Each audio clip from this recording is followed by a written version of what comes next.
दिल्ली के गंगाराम अस्पताल में एक अजीबोगरीब मामला है जहां पर बॉडी बनाने की एक सनक ने एक युवक ने कई सिक्के और चुंबक जो है वो निगल लिए। इसी पर ज्यादा बातचीत करने के लिए हमारे साथ मौजूद हैं डॉक्टर तरुण मित्तल। सर, सबसे पहले तो ये जानना चाहेंगे, बड़ा अजीबोगरीब केस है, इस केस के बारे में थोड़ा बताइए। कब ये युवक यहाँ पर आया और क्या क्या सिम्टम्स आपने स्टार्टिंग में देखे? तो बेसिकली ये युवक हमारे पास शाम को गंगाराम की ओपीडी में 5 साढ़े 5 बजे हमारे को दिखाने आया। तो इसको बेसिकली रिलेटिव्स लेके आए थे कि ये कुछ खा पी नहीं पा रहा है, इसको उल्टी हो रही है।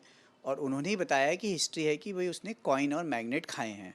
तो पेशेंट साइकेट्रिक पेशेंट है साइजोफ्रेनिया का, और उसका उसका इलाज चल रहा है। तो उसका ये सोच था कि बॉडी बिल्डिंग के लिए जिंक की ज़रूरत होती है और कॉइन में जिंक होता है, तो मैं जिंक खाऊंगा तो वो एब्जॉर्ब होएगा और वो उससे मेरी बॉडी बनेगी।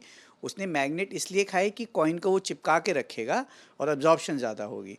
तो वो सब चीज़ देखने के बाद पेशेंट के रिलेटिव एक्सरे लेके आए थे हमारे पास, जहाँ पर 3 गुच्छे बने हुए थे। हमने वो न्यूज़ में भी डाला है कि 3 गुच्छे बने हुए थे, जहाँ पर रेडियोल्यूसेंट हमें दिख रहा था कि भाई ये कॉइन्स दिख रहे हैं हमें, और मैग्नेट भी दिख रहे थे, गोल गोल भी दिख रहे थे। तो ये डिसीजन हुआ कि कब खा नहीं पा रहे हैं और इंटेस्टाइन में गए हुए हैं, रुके हुए हैं, 22 दिन हो गए हैं, तो ऑपरेशन तो इनका करना है। बट उसके बाद हमने सोचा कि एक सिटी स्कैन करा के देख लेते हैं, हमें एक बेसिक आइडिया होएगा कहाँ कहाँ एग्जैक्टली, तो हमें पता होगा, ज़्यादा हमारे को गाइड मिल जाएगा। तो हमने उसी समय उसका जल्दी से सिटी स्कैन कराया।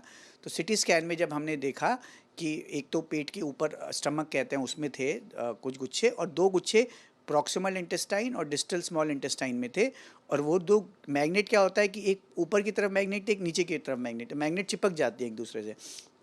तो प्रॉक्सिमल इंटेस्टाइन और डिस्टल इंटेस्टाइन की मैग्नेट अलग अलग जगह चिपक गई, और उन्होंने रास्ता फिशुलाइजेशन कर लिया, दोनों को चिपका के एक कॉमन रास्ता हो गया। तो हम लोग को वो एक जगह से हमने खोला उसको, वो इंटेस्टाइन बीच की ख़राब थी, तो एक 10 सेंटीमीटर का प्रॉक्सिमल इंटेस्टाइन निकाला, 10 सेंटीमीटर का डिस्टल इंटेस्टाइन निकाला, फिर प्रॉक्सिमल को जोड़ा, फिर डिस्टल को जोड़ा। तो ये सब चीज़ किया। फिर हमने स्टमक के ऊपर गए और उसको खोला और स्टमक के निकाल दिए, तीनों निकाल दिए हमने।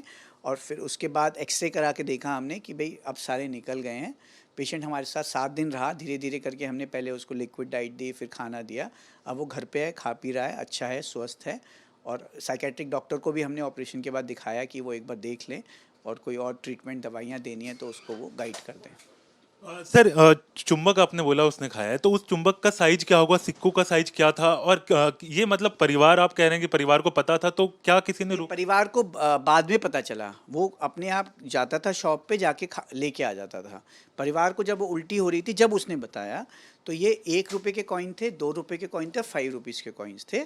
टोटल 39 थे, और मैग्नेट 37 थी। सारी अलग अलग शेप की थी, ट्राइंगल, सर्कुलर, रेक्टेंगल, पिरामिड, सारी टाइप की छोटी छोटी, मतलब एक रुपये के कॉइन के बराबर थी, मोटी मोटी छोटी वो थी मैग्नेट।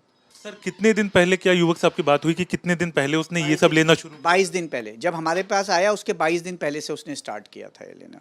और सर, क्या इम्पैक्ट ये बॉडी में करते हैं, और ये जो मानसिकता है कि जिंक जो है वो हेल्प करेगा आपकी बॉडी बिल्ड करने में, और ऐसे में चुंबक और कॉइन का इस्तेमाल आप कर सकते हैं, इसके बारे में युवक से ये तो बिल्कुल ही गलत है, ये कोई मानसिकता होनी नहीं चाहिए। अगर आपको जिंक चाहिए भी बॉडी में, अगर कमी है, अंडर मेडिकल सुपरविजन बहुत सारे मल्टीविटामिन्स आते हैं, बहुत सारे सप्लीमेंट आते हैं, उससे वो चीज़ें पूरी हो सकती हैं। उसके लिए कॉइन खाने की बिल्कुल भी ज़रूरत नहीं है। बट ये एक वही है कि मानसिक प्रॉब्लम थी उस बच्चे को, तो वो जो सोच रहा था उसी हिसाब से वो रिएक्ट कर रहा था उस चीज़ को। तो उसने कहीं सुना था कि भाई कॉइन में जिंक होता है और जिंक से हमारी बॉडी में एब्जॉर्ब बिल्ड होता है, तो वो उसने सोच के उसको खाने के लिए कोशिश करी और खाया। सर, क्या माँ बाप पहले से भी इसको ट्रीट करवा रहे थे इस चीज़ के लिए, और क्या मतलब, क्योंकि आप बता रहे हैं स्किज़ोफ्रेनिया था, तो ऐसे में काफ़ी ज़्यादा परेशानी है, माँ बाप किस तरीके से उसको केटर कर रहे थे, और इसके बाद ये मामला आ जाता है, तो उसमें कितना प्रॉब्लम? तो बेसिकली ये ट्रीटमेंट तो चल ही रहा था उसका दवाइयों का। बट कई बार क्या होता है, हम लोग ना रेगुलर फॉलोअप में नहीं रहते हैं डॉक्टर्स के।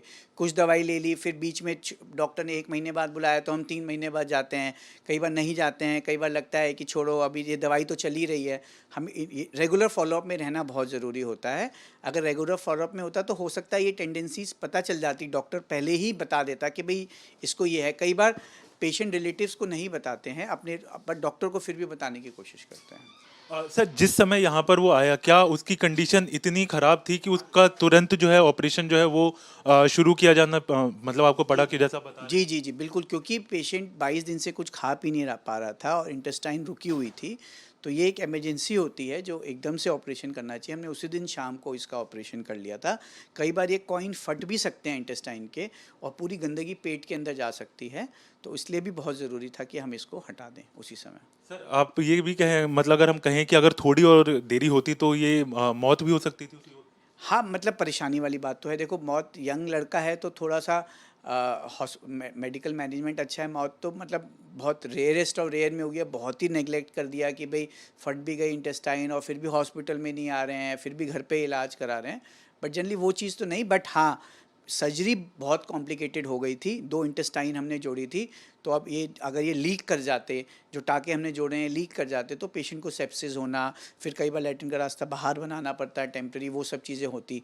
बट ये सब चीज़ें नहीं हुई, सब अच्छा से हो गया और पेशेंट अब ठीक है घर। सर क्या उम्र रही होगी? 26 साल थी बच्चे की उम्र।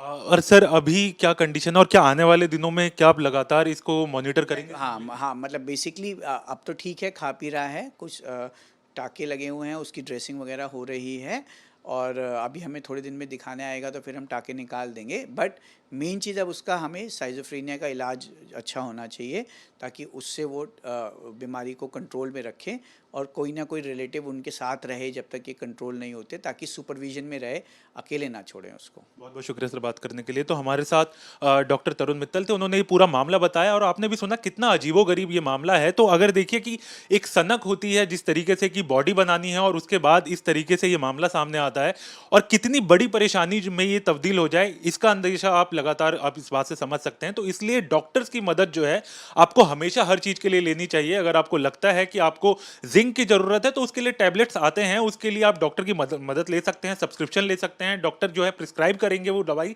उसके बाद आप उसका इस्तेमाल कर सकते हैं। लेकिन इस तरीके की जो ये हालात हैं और इस तरीके का जो मामला है, ये अपने आप में बड़ा अजीबोगरीब है और बेहद परेशान करने वाला है। वीडियो जर्नलिस्ट जयराम यादव के साथ हरीश झा, न्यूज़ नेशन, दिल्ली।